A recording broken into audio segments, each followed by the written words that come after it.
I've just bought this house behind me for £87,000 for our own portfolio in South Wales. It's almost a full renovation. We're going to show you the project, the numbers and investment and how this has been fully investor funded. Let's go. So as you can tell, it's very, very dated in here, which we absolutely love. So the renovation cost on this one, for context, is just over £20,000. And like I said, I bought it for £87,000. The GDV, so the actual value of the property once renovated, we expect to be over £135,000. So when you factor all costs into it, it's a blimmin' good investment. And I'm going to rent this property out to a social housing provider. If you don't know what that is, I'm going to put context on what that actually means later in the video. And this project has been fully investor funded, which means that we've used an investor who has funded the whole project. We gave them a fixed return and we funded the whole project. On the back end of this video, I'll show you exactly how that's worked and how you could benefit from the same sort of thing. But now for the refurb. So again, we just completed it literally today. Well, yesterday technically, but today. First time we're here since the completion, put it that way. So we're going to put new flooring down, obviously. We're going to take all this wallpaper off, keep the fireplace in here. We're going to take this bit off as well for the kitchen. I'll show you the kitchen in a moment as well. There's not too much to actually explain this property apart from just modernising it and just taking all the data stuff off, because as you can see, it's very dated, but we love dated properties because we can add value to them. Hence why we bought it for £87,000, which is a significant discount. So that's basically the main living room. Let's go. So like I said, we actually completed on this one yesterday, technically today, and I actually just met the builder about an hour ago at the property to make sure our builder's quotes on time, to make sure the facts and figures are in, make sure everything matches up. We're going to meet the social housing provider on Thursday, but I'll feed into that shortly on the video in terms of why that is. But the reason this is like this now, this wasn't like this an hour ago. Builders hate wallpaper because it's quite laborious and it can be absolutely a nightmare to get off. So luckily, very hollow. So we just ripped it off because that's going to be taken off anyway. So I find it quite a funny way to show you the work that's going to get done anyway. Because again, we're going to put new flooring on, take all this off. Everything's going to be replastered. So once you get all the wallpaper off, we're going to replaster everything, have it really, really nice and fresh, because we need the property value on the back end once renovated to hit the 135 figure, if not a 140 figure, so that we can get a refinance and pull most of the money back out on the buy-to-let mortgage. Again, I'll feed into that later on. So, going to take all this off, plaster it all. The windows in this property are really good. I'm really, really happy with them. They are pretty much brand new almost. So we don't have to, windows are very expensive, so we don't have to touch them, which is cool. Again, flooring, keeping the radiator, take the wallpaper off, do the plastering. Electrics, we're going to do a full rewire. So the electrics are a bit dated, as you can tell. Even the fuse board is kind of just a bit dated. So we're going to do a full rewire, brand new electrics, brand new sockets throughout, recess it all. Very, very nice and simple. Got the ventilation fan as well, got the gas supply. So the kitchen, one of the most important areas, especially considering I'm going to rent this out for social housing. For context on the social housing, guys, the social housing is basically a provider that houses refugees in South Wales. This particular provider I'm using, they offer a 3 or 5 year contract where they basically take over the property for you. They put tenants in there as long as you meet their requirements, which is hard to get, but hence meeting the builder earlier. As long as you meet their requirements, then you can rent out to them. Almost, not all, but most of the projects that I have in my portfolio like this are going to be rented out to social housing, because they give you, you renovate a property like this to make it buy-to-let standard. You make the additional requirements to actually make sure it hits the criteria for the social housing provider. They issue a contract if they're happy with said property in said area. If you get the contract, they basically put tenants in the property. You have no management fees, no maintenance fees. You know, things, you have to look after the structure of the property, but in theory, there's no management, there's no actual maintenance fees. So if you have the contract and it's rented out for like, I don't know, 5 years, you have to look after the garden. That's the flip side to it. You have to look after the garden because they don't need the garden. Because again, for refugees, they don't need a garden. And yeah, basically it's a case of you don't have to pay them any management fees, so it saves, the cash flow is much better. And it's also, you save any tenant issues. Like, yes, if there's a structural issue with the property, I have to come in and look after it. But even general wear and tear, like if appliances don't work, or like if a carpet gets ripped up by them, in theory, that's for them to sort out. So I can just I can let it out and forget. Not to say that there's never costs involved, because if you do rip up a carpet, or if there's a leak or something, then as a landlord, a responsible landlord, you have to fix that. But the social housing is something that we don't source it for clients, for investor clients, but we do use it for almost all of our projects for ourselves, because it's an absolute nightmare to get hold of the contracts. So I spent about an hour with the builder now, just going through the exact project as a buy to let, and then we went through the additional requirements for social housing, fun locks and blocking off the garden, and I have to make a corridor in the downstairs area as well. All these complications do make it a bit of a headache, I'm not gonna lie.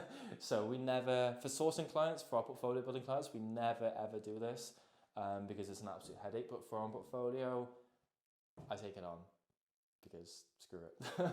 But so kitchen, we're going to put a brand new kitchen in. As you can tell, it's very dated, very horrible. We're going to remove this island. We're going to put new units up here. We're going to put a fridge freezer by here. We're going to put a washing machine down there. And that's essentially that. Super, super simple. New tiles. We're going to paint and decorate throughout the whole of the property. So when we take the wallpaper off, we're going to plaster everything and then paint everything. So it's all going to be fresh and white. We're going to take off this door by here, which you can't really see as well. But this is all going to be really specced up. Space is going to be utilised. I can't wait. Keep the radiator as well. I'll show you the garden separately. But yeah, this is going to be one of the main areas to change, and I can't wait for this bit to be different. So the bathroom, we don't actually need to do much apart from we're just going to take away this disabled bit, but got tiles there. It's all good to go already. It's fresh. It's good. It's practical is the main thing. It doesn't look too dated. It's very simplistic, but we don't need it to be too fancy. So we're just going to take away the disabled bit, and then that's about that really. So there's not really much context. Like, put it this way, if you don't need to change things, if the GDV is there, if the value is already there, if it already looks okay, then you don't have to force things. Like, there's no point in me spending like $3,000 or $2,000 putting a whole new bathroom in, where it's going to look near enough the same on the back end anyway. So this is one of the few things we're not changing, which is a good cost saver, but it legitimately doesn't need it. So I guess from a common sense, even the windows, that's a nice fresh window. The window pane's all good, double glazed PVC. So from an EPC perspective, it's good. Again, we're going to make this an EPC C rating on the back end. So that's the energy efficiency. So the windows being double glazed is good. We're going to put new insulation above. With the full rewire, we're going to put electrics in as well, so LED lighting. So those little things are going to have the EPC, so we can hit a C rating and make sure it's legally compliant, so that I can get the contract to social housing and just leave it the hell alone. Oh, this is going to be an awkward little scene. But basically, flooring, take the wallpaper off. You can see how hollow it is.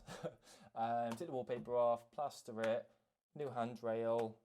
This is very self-explanatory, this bit. Very, very simple. The main thing is compliance from social housing. Yeah, that's basically the stairs.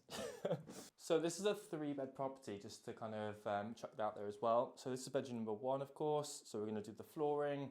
The bedroom sizes are one of the best benefits of this whole property, because they're just big. So with social housing, you need to make sure you've got commercial room sizes, especially for the provider we use. So these meet the requirements. They're big enough. We don't have to chop and change it. So this is currently a 3-bed. The way social housing works is that they work on a single or double room basis. So with this room, it's going to be a single tenant. With the other 2 rooms I'll show you, which are a bit larger, they're going to have 2 tenants in. So in total, 5 tenants. So, and their cash flow, what the rent they provide, is subject to how many refugees or how many tenants they can put in the house. As a single let, this is going to be a single let, just to clarify. This is not HMO. The plan with this property, for context, guys, get it rented out and compliant as a single let. Let it work, let it kind of build, and then maybe in a couple of years, we're going to apply for planning permission to make this HMO. But South Wales is an absolute headache for HMOs with the planning and all that kind of stuff, and it's very expensive. So I try to avoid stress in my life when it comes to portfolio building. Keep things simple and scale aggressively. That's my mindset. So for now, I'm just doing single lets with these, building these up. And we're probably buying about 12 of these a year, just to clarify on where this has even come from.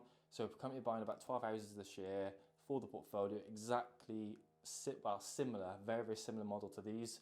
And I'll show you how that works on the back end of this video from how you can benefit on the back end. So be sure to keep an eye out.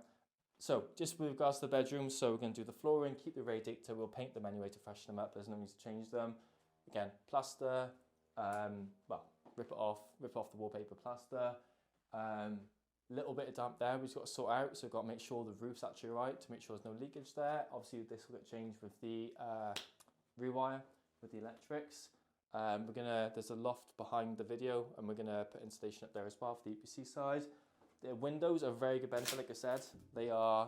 If the window has a kite mark on it, on the bottom left or right hand corner, that means it's compliant to regulations, so you don't actually need to change that because it's already fresh and good. So if you've got a kite mark on your windows and it works and it's not shot and it means it's actually good and it's plastic PVC, double glazed, you got a good window before I completely ramble on about windows. Bedroom number 2, as you can tell, very good sized room and we love space. So this is going to be a double room. It's going to have 2 refugee tenants in it once we get the contracts. You can see we've already started trying to rip the wallpaper off because the builder hates wallpaper, so he tried to rip it off a little bit. And it was a good sign it came off a little bit.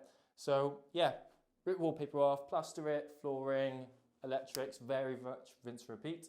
Again, windows are really good, so really happy about that. So very, very, very good signs. And like I said, we're going to have 2 refugees in here. So the way they do it, so long as the bedrooms are large enough for the requirements they need from commercial sizes. So residential room sizes are different to commercial. This is why I mentioned the commercial bit. So commercial sizes are a bit bigger. So HMO room regulations, for example. So this is why I say, like, if we made this HMO, we wouldn't have to change much apart from the fire alarms. So as a single let, it works very well. Like this is, once we do the work we need to do, it's happy days. But in terms of actually making it a HMO, we only need to get planning permission on it and change the fire alarms to make additional fire alarms throughout the property. That's how close this is in terms of size. That's how good this property is. So structurally it's sound, space-wise it's sound, very happy with it, and I'm pumped. Cool, bedroom number 3, without rambling on too much, because it's kind of rinse, repeat. So flooring, wallpaper plastering, electrics, yada, yada, yada. Windows all okay.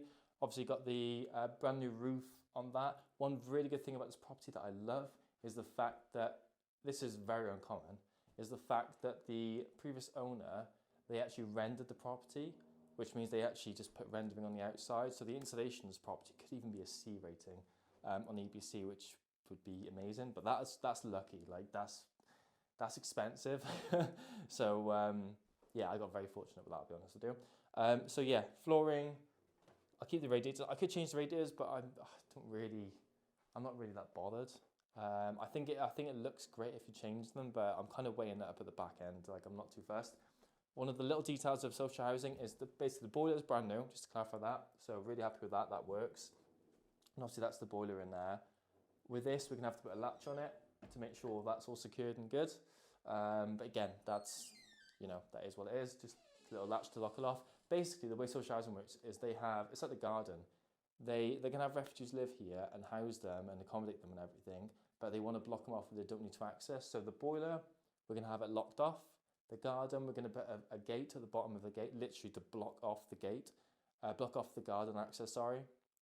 So one of the downsides to having social housing, there's quite a few, I'll be honest with you, but one of the downsides is, as a landlord, you have to look after the garden because they block it off and they say basically like you have to maintain it yourself. So during summer, it's a bit of a ball ache. So it's not all sunshine and rainbows.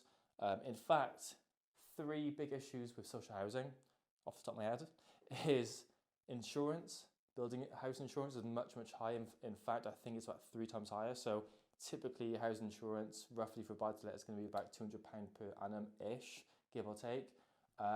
Social housing is probably about £600 to £800. So insurance is much higher. So that's going to affect your profits.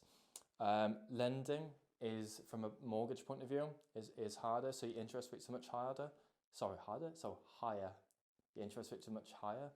For example, the rates we're looking at the moment from a buy-to-let in the company is probably around about 4.8% at the moment, where we currently are. That can change. From a social housing point of view, I think they're looking about 6.2%, if not 6.7%. So yes, there's no management. Yes, there's no maintenance or voids if it all goes well, but the actual other costs that are not mentioned are higher interest rates and higher insurance, and you have to look after the garden. So it's not sunshine and rainbows, but my God, I love the fact that there's no voids. I have the rest of my portfolio, I've got very good tenants in, but previously I've had very poor tenants, because it sometimes can be luck of the draw. But yeah, I gotta say, it's, yeah, I'm really glad to get these contracts in. But like I said, unfortunately, we don't do these for sourcing clients. So if you want to build a portfolio with us, then we just do buy-to-lets, because it's simplicity, and we love buy-to-lets. I do buy-to-lets myself. I'll show you how you can monetize these sort of projects at the end of the video, so keep watching. Cool, so basically, how can you make money from these properties? And this is something that I don't talk about very often, but I feel like it's one of the most misunderstood ways of investing in property. And basically it's getting fixed returns. And we do a lot of fixed return basis investments with people, where people invest with us. We provide a fixed return over X amount of period. So they invest, for example, this investor, for this one, he's invested 65K with us. We give him a 10% per annum fixed return, fully secured, fully backed by us, personally guaranteed by us. Long story short, they get complete security to a point of their actual investment. They get a heavy return of 10% per annum. We do 8% sometimes, but it can be 10% also. And it just means that they're beating a bank by like 3 times. So currently interest rates in the bank are like 3%. It's a no-brainer to invest in these projects, because I'm taking on the danger in this one of owning it. If there's property issues, if there's expenses, I'm putting a lot of money in and risk into this. But what people don't understand, so portfolio building is great, but you're reliant on appreciation, you're reliant on your tenant paying rent, and you're relying on what you and your team doing well, so your renovation team and all these other annual GDV coming in for your valuation. So there's like 4 or 5 different elements to owning a property that are high risk, even at buy-to-lets, even though that's one of the low risk ones. But fixed returns are just one of the safest, lowest risk ways of investing in property, so long as you invest with the right person. If you invest with the right people who have the right morals, who have the right integrity, and actually true to their word and communicate well, and have actually just got the right values, just to repeat that bit, because values are absolutely critical, that is a good investment. And this isn't even to say about us, this is generally like speaking, like if you hear anything about fixed returns online or people trying to sell all that, like it really is about the person, not the property. So the way that we outline it for anyone watching this video is literally, if you're investing into a property and you want to make money from it in a fixed return way, your fixed return loan should never be reliant on that project going well. Never. No, like if we totally mess this up, that investor's still going to get paid on the back end. Still going to get paid that, in theory, 30% over the 3 years, the 3-year loan. Because they've done a 3-year loan with us. They put 65K in. They've done a 3-year loan with us, 10% per annum, so that's going to compound. That loan is not reliant on this project going well, and that is the critical bit. I've had a lot of people reach out who say, look, I've done a fixed loan with someone before, the project didn't go well and we got problems. That is not okay. Obviously it's not okay, but it's really not okay. So that's one thing I'd really say, guys, for anyone watching this for your benefit, is we do a lot of fixed returns, probably raised about 600K this year so far alone. And if you want to get invested with us, I'll put a link in the description to the video to book in a call, to have a call with us to kind of see how we can help you literally make money from these. And if you want to do fixed returns, happy days. I'll show you exactly how it works, just so you got peace of mind there, because a lot of people get concerned about the security of it. I have a lot of people reach out saying, oh, I'd rather build a portfolio over doing a fixed return, but the portfolio is much higher risk because you're reliant on cash flow from your tenant and reliant on appreciation from the actual area and the property, whereas a fixed return is you're investing with the person, they're doing what they're saying they're going to do, they come back, and then you get your returns. That is the critical difference. And yes, you have to do your checks on that person. Do they have a portfolio they're backing it against and all this kind of stuff? Just, if you want to make money from property, there's different ways to do it than just having a portfolio. Yes, we help you build a portfolio, to clarify. Like half our service is fixed returns and half our service is literally portfolio building. That's our bread and butter, because I help people do exactly this for themselves as well. Like we provide a full end-to-end service to help people build portfolios in South Wales, exactly like this property, not with social housing, just as buy-to-lets. But we also, for people who have a low risk tolerance, who just want security, just put the money in, know they're going to make some profit, that's way better than savings, that's where the fixed returns comes into it. And that is the beauty of it. Money in, money out, peace of mind, happy days. That to me is a no-brainer. So that is by far lower risk. So if you want to get invested in that, let us know. Again, we offer literally about 10% per annum returns on that. So it's really healthy.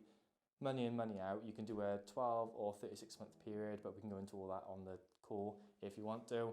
I'll put a link in the description to the video. So go in the description of this video, click the link, book in a call with us, and I'll have a chat with you guys and go from there. But also, if you like the video, then give it a like.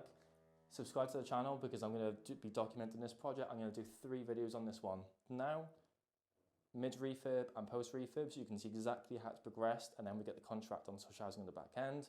So this project's only going to take probably about 12 weeks maximum, so about 3 months, if that. So keep an eye out.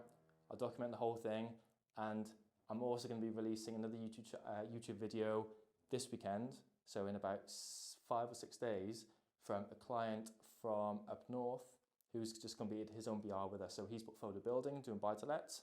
I'm going to put a video of that client, interview him, say hello to him, yada yada. Keep an eye on the channel, subscribe so you can see it come through. Watch that video, you'll see exactly how portfolio building works. So you'll have this video showing how the returns work, and you'll have that video showing how the portfolio building works. So hope that helps. Also, one last thing to touch on, the actual investor for this one. So how's this come about and how does it benefit them is what I really want to touch on this bit now. So they actually reached out to us a while back and they had 65k available. They wanted to build up to 100k. They want to turn 65k into 100k to then start building their portfolio later on. Now, it's great, you know, happy days, we can help with that. So therefore, it's a no-brainer for them to do fixed returns with us so that, you know, in 3 years' time, that interest is going to compound. So we can turn 65k into 77, 88, whatever the 10% figure is, you get the point, right? So so within 3 years, it gets to about 93k, for example. They save up the additional 7k, you know, they've made a lot of money in that time, right? So they can really build on this because they want to build a portfolio in the long run. So that's really amazing. And it really means that they got peace of mind because we talk to them most months just to check in, make sure they're all good. And first, it's about transparency. It's about kind of making sure they're happy. And it's making people money alongside what we do. And whether that means building a portfolio, whether that means actually doing the fixed returns, I genuinely, for me, the more I've done this for like 7 years now, believe it or not, even though I look 12, it genuinely is about kind of the value side. Like, so long as you're actually genuinely going in with good interests in that sense, and really building that way, this works really well. So everything is based upon making other people money, and then we build our service that way. So yeah, if you want to benefit from that, we've got a pot cash sat there. You want to get into property but not too sure what your avenue is, and you've got at least 50k, then book in a call with us via link in the description, like I said before, or comment yes in the comments and I'll reach out to you. Also, if there's any improvements that you want to make on the video, any recommendations or improvements or even criticism, you know, check it in there. We're very open-minded. Check in the comments and then we can make a video to kind of improve on what we do. So see you guys soon.